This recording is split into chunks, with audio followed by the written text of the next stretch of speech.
ndamushaka kwikiganza ndamushyize kwikiganza ndavuga ati mwizina rya Yesu Kristo tambuka. Wa mukobwa cyahaguruka aratambuka 11 ans adatambuka. Wow. 11 ubu ni mu avocat, c'est mu avocat ingozi ukirundo. Kwa maduri Mrs. aho iyi ni testimony ntanze. Namaze 6 mois na grippe ndayisengeye ntikira. Uzumwe yambwiye ati musu uzokwihenduka faking the prophecy. Ndagenda ku expose. Bisigura nk'uyo rero nugenda kumubwira ngo Imana iramwe ngo Rico saya neva français anglais ngo Imana irakubwiye oya. C'est une femme yitahuye. C'est une femme azicaye karakora. Okay. C'est une femme azahari karajo. Kuvuga ngo is the best and the best, numva ko the best no cyenda mwimita kuba kubwa the future. Arafise touche je nafise. Je ntabagenzi no shikira. Oya no kuri. Parce que ndumuntu c'est comme ndumu catégorique ndabika ndumuntu un peu pentecôtiste genre dafise ya structure yawo. Nimba ari ingabire ya mbere kundwe cyane ni n'umuhamagaro wa the prophetic. Nuto kwereka abantu kusengera abantu bagwaye bagakira. Oya sho kubona mwishime musa. Ni gute umuntu yomenye yuko ivyo umuntu amubwiye ari byo jara tarurusa kuyumvise ku bagenzi ma profesiyo. Fisimana Fisumuzigamye Madizosa nkikice n'urukundo ndakometre singisubira inyuma ko Yesu yanesheje nanje nzonesha yaraciye inzira ubu ndishikira. Hola my people, ndabaramukije amahoro y'Imana aho muri hose wherever aho muri. Je nitwa Noraske ntero gatandatu. Noraske solution man of God, new creation son of God. No musi ndi kumwe n'umukozi w'Imana. Uno rero twihora twitiranwa man of God. Abandi bose je bana ndabaga nti je ndi man of God bagazanga ni bwa God. Uyu rero niwe mazina turi kumwe na man of God. Studio zacu munazizi kwa kundi nyene abari ari muri solution corner yuje ngaho uje gutanga amasolution canke guhabwa amasolution ni uhitamo gutanga canke gutora bikuvako ariko bandanye ugira like na subscribe ahuri uruhuke uyu ni wa mukozi w'Imana mwahuye wa munsi ntibaronka kanye ko kumuganiriza ariko ngahari live mbere yawe uraza kumva vyinshi utarumuziko na cane ko Noraske abari mu journalist wa mbere ngaha mu gihugu cacu ciza c'u Burundi. So urahawe ikaze mwene dati kumega wasabaye urahaye ikaze murakoze cyane urakoze cyane man of God mazina yes Noraske Imana igumugisha cyane. Thank you so much kunyakira kuri platform ya Solution Corner gambere yitwa ngo Solution Couple. Imana igumugisha pour l'invitation. C'est un privilège nagize. Bantu banyihangane ndaza kuvanga ifansa n'ikirundi mugabo biraza kugenda neza. Mugabo Imana ibamugisha cyane ndinga kubganyu ndinga kubga abakunzi ba Solution Couple. Solution Corner. Cyumuza tusakuyaga cyose kiyagenda neza. Imana ibamugisha cyane. Amen. Niwe mutumire wa mbere tugize muri no TV yacu twatangiye kugira twebwe ubwacu nk'umuryango hama ndavuga nti wa kabiri nzotumira azi bari umuntu nkunda cyane. Amen. Merci beaucoup. Wari wizi ko urukundo ndarugufise ko mana cyane gose. Muramuna ama message kandi gende umuntu ati exprime cyane mugabo banzi neza ufo kuko mu buzima bw'umuntu ifo ko umuntu muvuga akiriho ukavuga ivyo yagukoreye umwanya muto cyangwa umunane munini mwabanye utarindira ko yamaze gupfa cyangwa atakihari kuko abagutsitaza bakonona abagushira hasi bashaka kuvuga ukihari mugabo Imana yo gushoboza umuntu akaronka umuntu akikuvuga akigukunda akikwandikira akakubaza kukomeye ngomba ndakubwiye nimba ari ikintu kinkora ko kikanyuzura nigiye umuntu anyandikiye akambwira ko ankunda akambwira ko anyifuriza ibyiza akambwira ko ari mu mutima kubera ucyo usanga twebwe nk'abantu bo mu mihamagaro cyangwa umuntu afite ama responsabilité wisanga uri mu bibazo abantu bari kwara ukira imanza abantu bari kwaravuga ibyo bitari byo yes hanyuma ugasanga uriko uracika intege mugabo igihe cyose uronse umuntu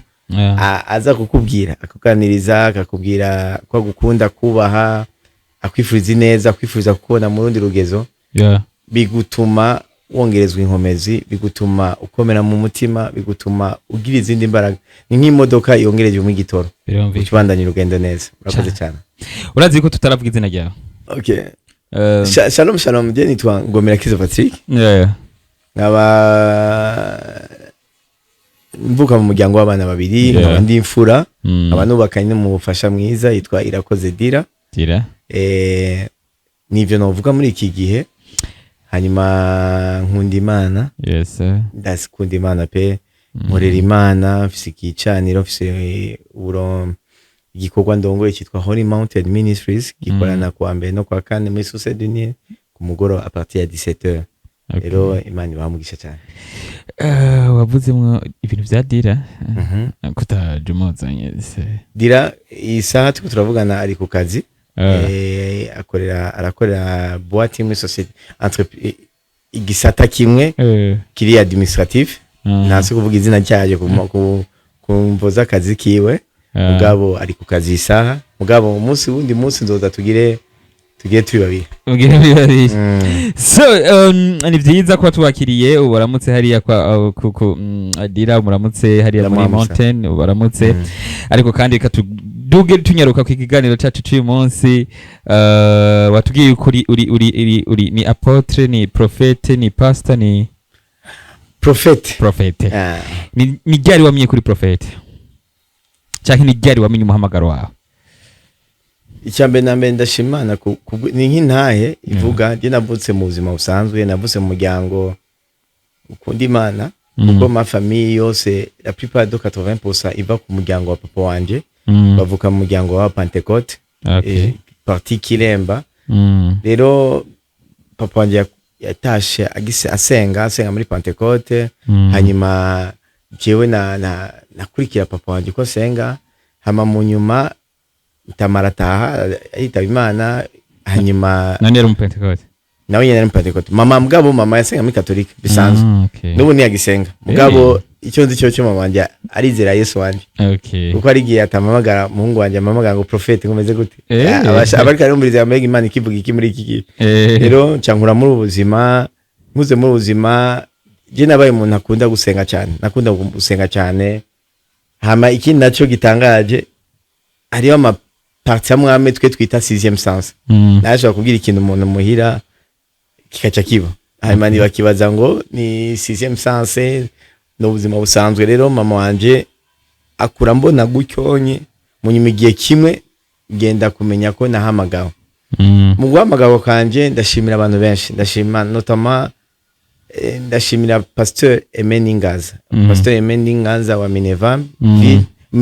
Minevam Kigobe niwe yambatije nakiriye agakiza muri Minevam mbatirizwaho ubundi muntu ushima Imana n'umutima wanje wose nawe nyine azoraba iyi video je reconnais Apostle Simon Duimana niwe muntu wa mbere yampaye podium niwe muntu wa mbere yanyintroduce muri iki gikorwa cy'Imana yaravuga ati aziko kuda uvuga Iswahili avuga ngo mwanangu kuya udumu niwe wa mbere yampaye yankuye mu bwoba bigisha niwe yankuye mu bwoba kuvuga ubutumwa niwe yankuye mu bwoba guprofetiza profetiza hanyuma igituma ndiko ndavuga ibintu byose niko shingimya ari abantu bamwe que je dois du respect et je non hari undi muntu yitwa prophète Sinunguruza na Gihari Imana imuburukiro bwiza hari nawe nyine je respecte na Emmaus niwo mpapa wundi kimagide kuri ro prophétique bisigura rero nabandanye ndegwa gutyo onye amikina nacyo kumenya umuhamagaro so wimenyekanisha ni muvyeyi yakureze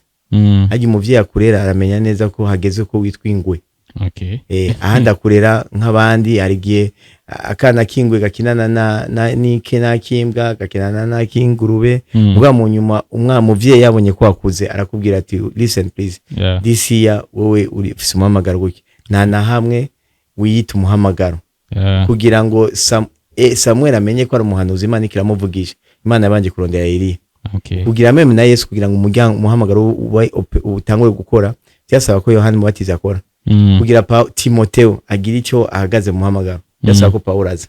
Rero bisigura ngo umuhamagaro w'umuntu ufatanye n'umuntu yakureze. Ingorane ikibazo kimwe ni ujya muntu nanka nujya muntu avuga ko atemera fatherhood cyangwa atari mu speech wa father. Bisigura mentorship iratandukanye na fatherhood. Bwa fatherhood icyambere na mbere uri kuramenya uwo muntu araza guclarifya umuhamagaro wawe. Uko akurera azomenya ingene cyuri. Rero abatama batwitangiye imbere baremeje umuhamagaro ndimo fise yako. Ni gikiro cyo twemeza ko hamagawe. Ikintu cyambere cyemezwa ko nahamagawe n'urukundo rw'Imana fise. Mu rukundo no kwitangira abandi. Ikindi nacyo kwamagazwe si kwambara kolmao. Oya.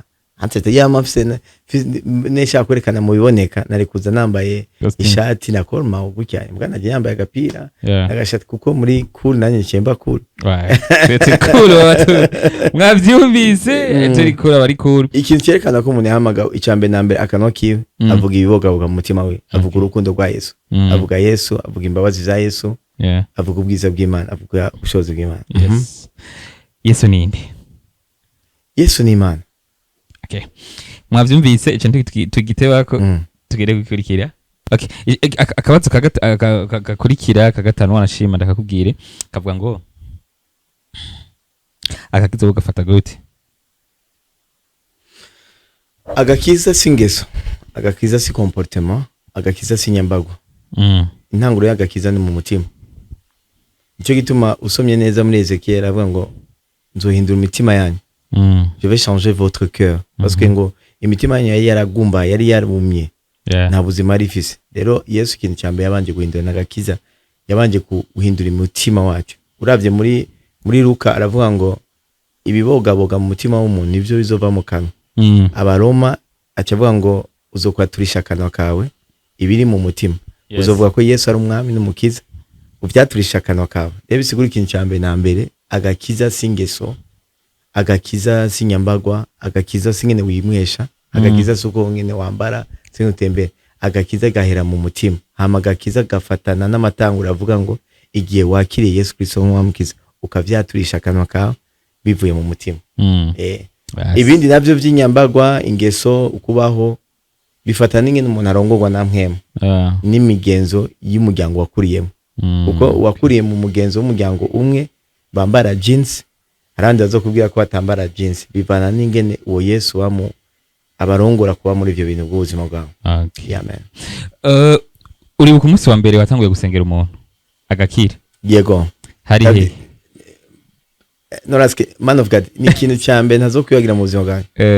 Yenda ni exclusive n'ubwo wambe ndabivuze ibintu. Meme no muri eglise ndabivuga. Jewe natango nahise umuriro abantu benshi baza kubona live hari abantu benshi banzi je nakunda gusenga cyane. It was powerful almost. Hanyuma jewe ndagenda hari umuntu yitwa sinzi kwa aza kuraba iyi live ari akora muri Banco je crois. Meruko kumubona c'était en 2012. Yitwa Camille je crois.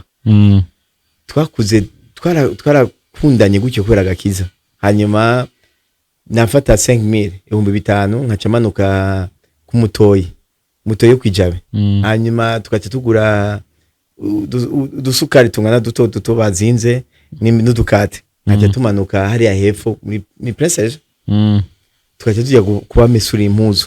Tukaba mesura imana. Sinzi gusenga, sinzi gusa aho nasenga bwa mbere muri Minerva batubwiye tugire compassion, tugire urukundo, tugire imbabazi, twitwararika abandi bantu. Kandi nkaje nkamesura izirimo amashira singene tutagwaye zigiri iki ziko amaraso tugasenga tukamesurira tukafungura.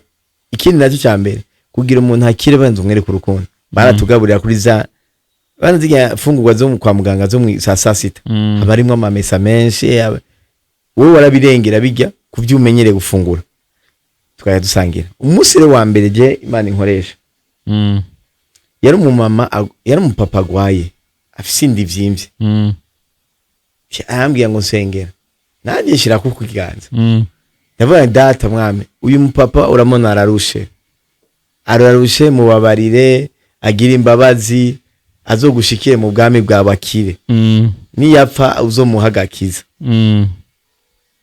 man of God, ibi ndabivuze n'umutima wanjye uri sincere. Yandanzamo nirahose ngo fu ubwo nyine oku gucelebratinga ibyo bintu bavuga ngo miracles ntabyo natawe.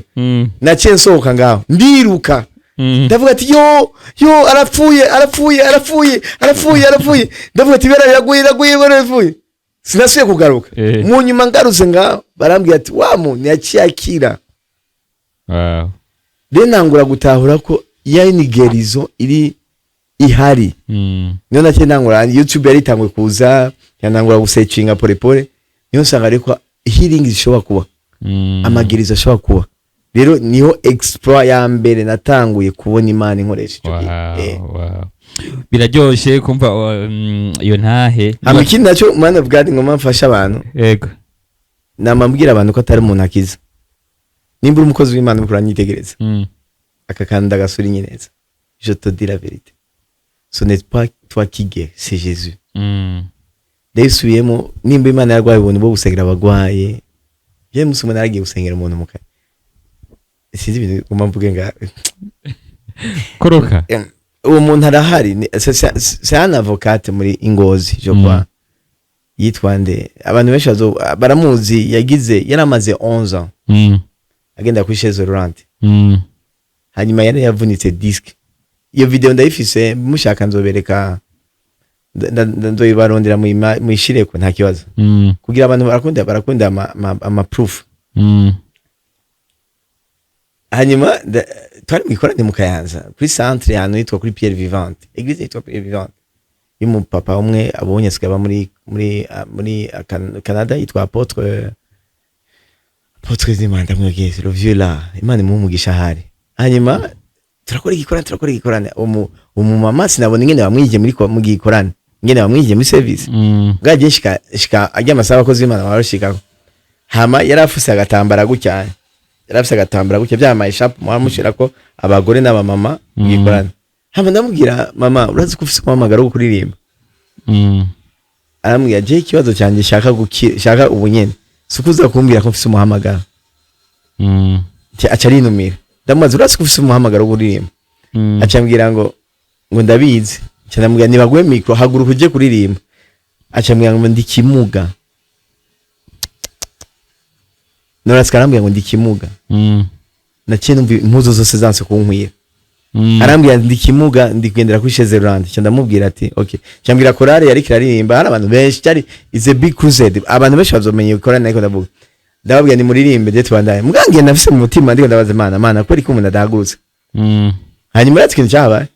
Imana irambwira ngo subira inyuma. Cyane numva ijambo riri clair mu mutima wanje. Ijambo rivuga ngo epifata. Epifata nawe nivuga ngo zibuka. Wagutweze janzibuka. Cyane mushaka kwikiganza. Ndamushyize kwikiganza ndavuga ati mwizina rya Yesu Kristo tambuka. Wa mukobwa cyahaguruka aratambuka 11 ans adatambuka. Wow. 11 ubu ni mu avocat c'est mu avocat mu Ingozi ukirundo. Kwa maduri Mrs. aho yamambwira ngo professeur kinzogwa. Disque yari yaramenetse nga. Baguma mutwara muri ende. Mugango manda kubwira ibi byabaye 2014 2017. Ngoma ndabibutse ko sose cyo gikorane nicyo kintu ngoma ndabafasha abantu benshi. Sose cyo gikorane nashite nikuta kugetuza. Ayama ndigikoma ngoma ndumusazi Imana igiye kunkoresha ibintu by'ubusazi. Iyi ni testimony ntanze. Namaze 6 mois na grippe ndayisengeye ntikira. Baciwe teru kwancarara gose ko ikibazo kimwe. Dieu n'accepte pas les orgueils. Wow. Ikintu Imana ntiyemera bibone. Ikintu cya mbere the première fois ukene kubona ikintu cyose Imana igukoresheje. Nana kibazo kimwe ni settings ya solution corner. Don't see you and your wife. See the glory of the Lord. Yeah. Kuko ikibazo kimwe kuko ahantu hose uzoduza dimension kuba ambo mu mutima wawe no mu byumviro byawe niwo umunsi wa mbere Imana izokiguduza. Imvira ikibazo kimwe naramaze 6 mois je nsengera abantu bikanga fata umwanya w'amasengesho kwihana.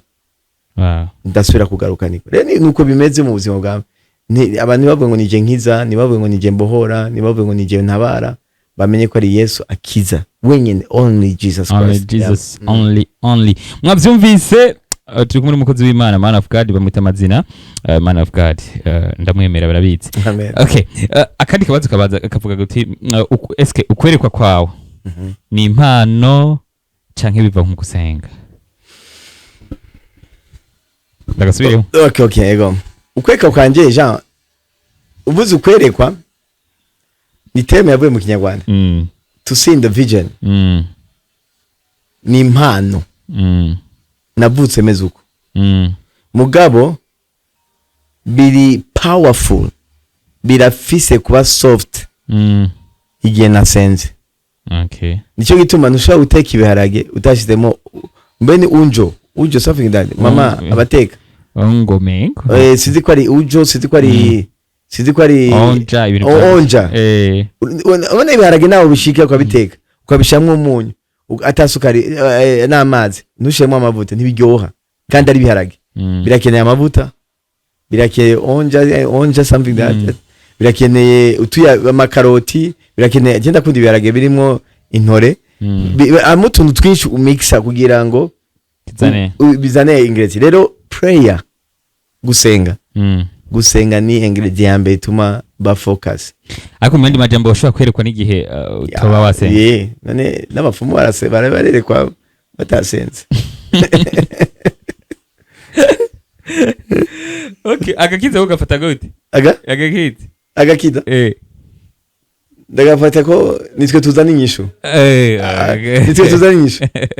Nimba ufise agakiza ukibaza ko uzoronka indi nyishu buyane uragwaye. Akugiri kurashaka bisigura ngo ni uzana inyishu. We change the world, tu change l'environnement, tu change le monde, urahindura abantu. Bisigura ikintu kimwe ngoma ndakubwire man of God. Ugiye ugenda naga ufise agakiza udashaka gukonvenka umuntu muri kumwe, get ready aza gukonvenka. Uvyanga vyemera umviriza unutamwempoza icyo ufise friend of uzo kwazo kwempoza. Nico gituma ikibazo kimwe umuntu uri kurankurikirana kuri kumbonesha kure ya Solution Corner. Nimba ufise Yesu mu mutima wawe, you are here to change the world. Uri ngaha kugira uhindura amahanga. Amen. Nurindira izindi fashanyo ni wewe uyu. Yego. Okay, nagomba kukwatsa kano kantu muri iminsi urabona ibintu biguma bivugwa ku bakozi b'Imana bitandukanye, ariko hampande y'ivyo ni iki cyo tuma abantu baguma bizera Imana canke bizera abakozi b'Imana inyuma y'ibisanga baba ariko barumva ku bakozi b'Imana bagenda barakora bitandukanye? Ni iki cyo ba motive?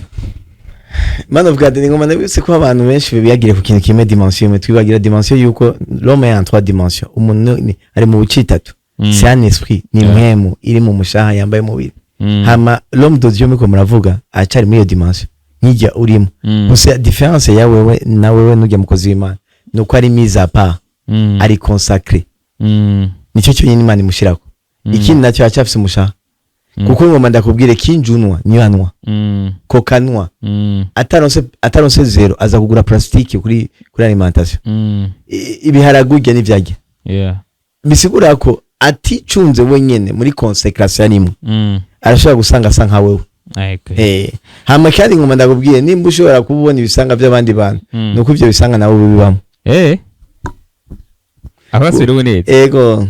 Kubera ikibazo kimwe ukunda Air Jordan ukabona wiyambaye ukayadimira. Bisigura ngo umutima wawe iriho. Iba iri mu maguya. Iyo iri mu maguya. Nkiyo wambaye nayo. Bisigura ngo si ibintu nyegeza. Oya si ibintu nyegeza. Oya. Si ibintu by'inyegeza. Bisigura ngo ikintu cyusanga twebwe abakozi b'Imana tukeneye kumenya ko nous sommes mis à part.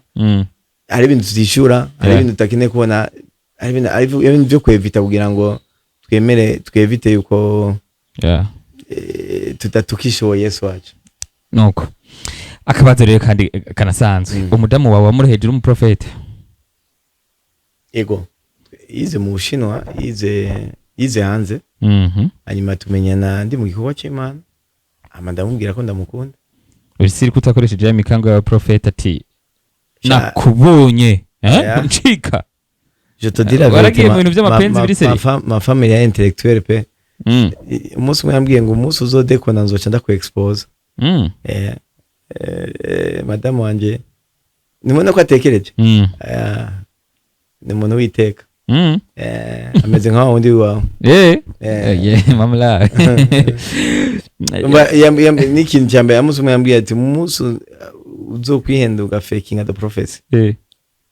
ndozenda ku expose bisigura nk'uyo rero nugenda kumubwira ngo Imana iramwe ngo Rico saya never français anglais ngo Imana irakubwiye oya ni intellectuel yize afite amashuri afite diplome zirenga 3 hanyuma zibiri ziri amagraduate menshi umwana ari intellectuel iyo umwana arenze avuka muri famille iri respectueux ashobora kutwagwa n'abandi babize bafite amadiplome bafite bari bien établi mugabo ngo manabwiye ko n'umuntu afite des pieds sur les terres afite amaguru hasi ndamushinga inape is my wife ndiko ndashinga inape afite amaguru ari hasi nashaka siniyaza ko yakwaduka kambwira ngo ndemeye ko yarambwiye ngo Imana yanyeretse nukuri nawe nyine arabizi ko nta na rimwe navuze ngo Imana yambwiye haranga bakonesera ariko babikoresha mu kugira bare nk'umwana bari umuhende atanabi ko abantu barakunda ingabire nimba ari ingabire ya mbere kunzwe cyane ni n'umuhamagaro wa prophetic nuzo kwereka abantu kusengera abantu bagwaye bagakira oya sho kubona mu isi musa ni gute umuntu yomenye yuko ivyo umuntu amubwiye ari byo jara tarurusa kuyumvise ku bagenzi ma profesiyo banzura be intimity umuntu afise je nimbura mu prophet ko bari mu mabare wirirwa mu makafe yose wirirwa muri restaurant zose wirirwa muri social media zose oya non pas social media no wirirwa muri environnement y'abantu benshi oya mu prophet yirirwa ku musozi umusozi ubu nta misozi ihari mugabo yirirwa in the secret ahantu abantu batamubona mugabo asohotse kenshi ashobora kudelivera cyangwa akavuga ijambo ry'Imana riri ku mutima je ndashaka kumvira ikazo kimwe man of God I'm a prophet ndashaka kuba no kubwira ko dutangura umwaka tugeze mu kwezi kwa 4 ngenda kuya ko tugira ama service kabiri mu ndwe no bamaze guprofetiza nka kabiri gusa muri umwaka apa kandi masse iraza gusenga abantu baraza gusenga kandi baragirirwa neza même testimonies kaboneka nibiri sanse yuko ndakubwira bisanze ko ntekere yo environnement ya the prophetic abantu rero bazi ko kuba prophet ari ebana fani gute witwa gute ndabona ugirirwa neza ndabana nziko ya hari n'ababikoresha kugira ngo badusaba amafaranga ya bashi kandi bazoyakuramo ngo yambonye ndiko norira indege muri iyi minsi kwera nkeneye imodoka nshasha bagumambira ngo babonye ufise imodoka wabonye imodoka cyane bijya bintu byo kubona imodoka navyo bimeze gute mu gihe nta modoka ziriho hari indogoba nta niziri oya hari iki prophet come on where are you ingorane kibazo kimwe prophecy ngizo sizo zikenewe muri iki gihe imitima y'abantu ni kuri kurakora dans 5 ans Yesu ariko araza gutora ishengero Jesus is coming to gutora ishengero uri gutegura gutwe mugene wa Yesu gumuteguza kumubwira RAV 4 kumubwira visa ya Canada ndingonda kwazi kiyazo kimwe listen iyo visa ya Canada ukura mu profetiza umunsi yovyuka mu gitondo agasanga Canada ntayi kuri map uzokimubwira ngo Imana yamuhindure Sweden parce que mindset you unyi abantu benshi tukuba ingabire office yiteguza umugeni c'est pour la perfection des saints base neza umugeni azoze gutogwa za neza genda shaka kukubwira ko Imana igushaka Sweden igushaka Europe c'est la volonté according yaho Imana ishaka kuyikorera non pas yuko ndagufana ari fanatisme muri kiye je te dire ndabizi ko abantu bashaka bifatira kundi ari fanatisme don't try you kubona ko testimony ariko wubatse inzu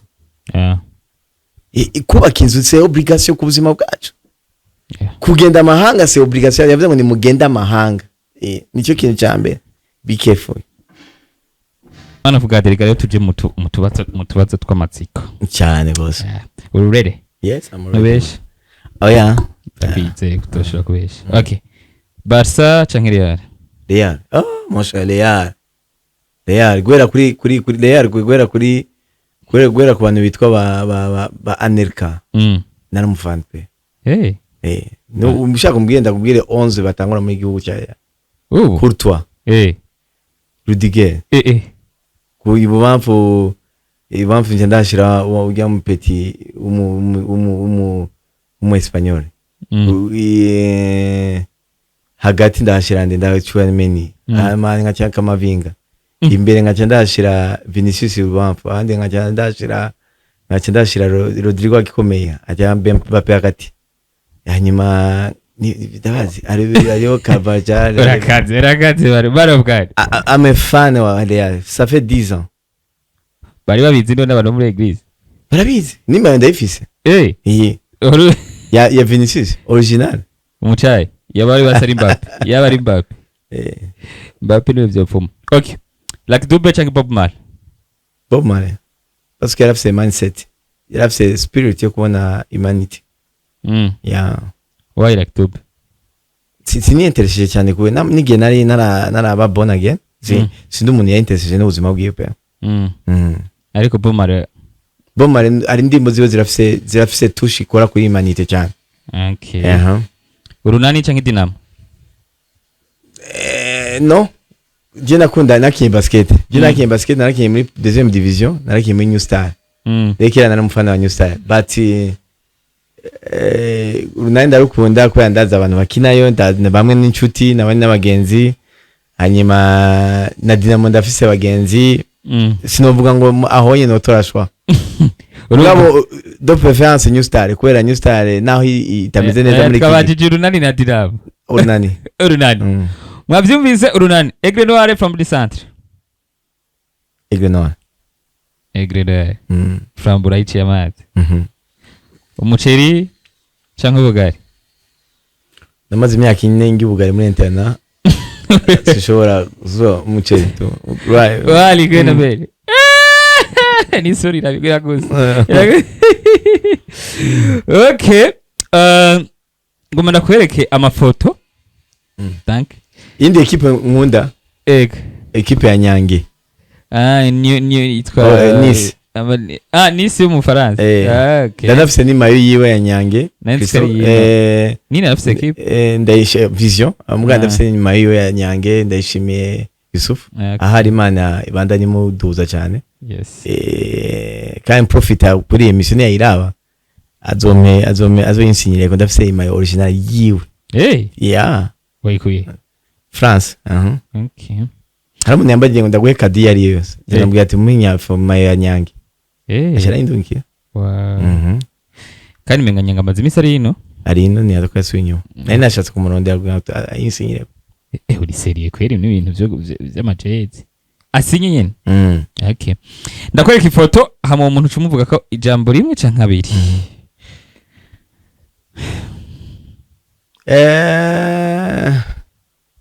c'est une femme yitahuye c'est une femme azicaye karakora okay c'est une femme azahari karaje kuvuga ngo is the best and the best numva ko the best no cyanda mu imita kuba kubwa the future ngiye ikintu kimwe ndamubwira ati songa mbere kuko ari imenye okay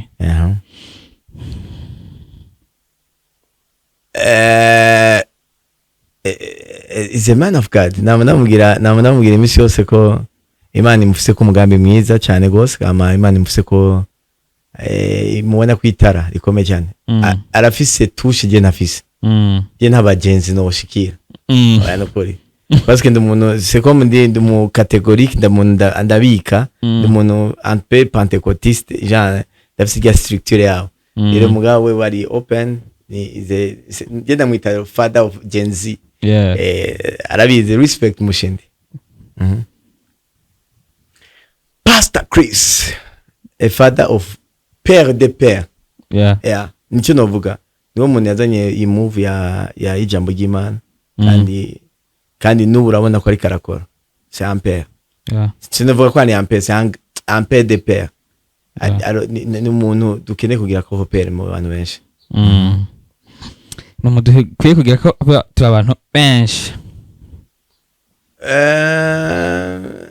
ndamwifuriza ko iyi mondiale ya success nicyo cyonyine navuga nimwe atigeze agira nije navuga ndamwifuriza gusa bindi nenda bitse kuri Christian okay wanyuma Apostle Simon ahari novuga respect ona Imana ibana imuzigama imurinda byaranze nkiri muto aranzi atacho ndimarira ni indege urugendo rwa mbere igihugu cyambe twagiyemo niwe yantwaye turamaze kujana South Africa, turamaze gucana mu bintu byinshi cyane gose, ari bisanga, ari ibintu byinshi bana dukoreye turi kumwe. Nicyo gituma I respect mu bantu nje, je respecte que je dois du respect. Arimo cyane kandi de ma part amenye no live gutya amenye ko I respect cyane gose. Mbaza no kibazo ushaka. Ningene gute u defend the critique kuri social media? Ndazireka. Sindazidefenda, ndazireka tu. Umutima wawe umeze gute? Neza cyane. Ziri mu bintu binyohera. Critique ziratuma umenya ukuri. Kubera umuntu ariko aragukritika aravuga mu kuri buke. Apfuma avuga 5% ariko haba ari mu kuri mu byo ariko aravuga. Biratuma rero menya faiblesse, menya nama faho mfise. Ego. Kubera kenshi abantu bakritika ahantu babona kuri faho buke. Akahise kawe nakazoza kawe toyika. Kazoza kanje niko keza, kahise ni kari soft kweli, ni kari fresh. Byabe Cyarama? Cyarama. Canada, Sweden? Canada. Niki wifuza umwaka Imana ikorera mu mwaka? Niki uri kurapanga 2026? Imana yongera ubwenge cyane. Amen. Yeah. Okay, tugira verse ya nyuma duherehezeko. Verse ya nyuma mfise ni Psalm 23. Yeni yes Rishan call. Ni Psalm 23. Tushake duhereze ngaho. Kubwa blessing ni Psalm 23, hama kubwa protection ni Psalm 90. Tayari nuko nyene baratutse. Byaliteka kuba turi kumwe nawe. Thank you so much. Yeah. Muri Solution Call turagukunda. Thank you. Urahawe ikaze na ministere wabwire ko tubakunda. Amen. Wakoze kutwitaba. Thank you so much. Sawa.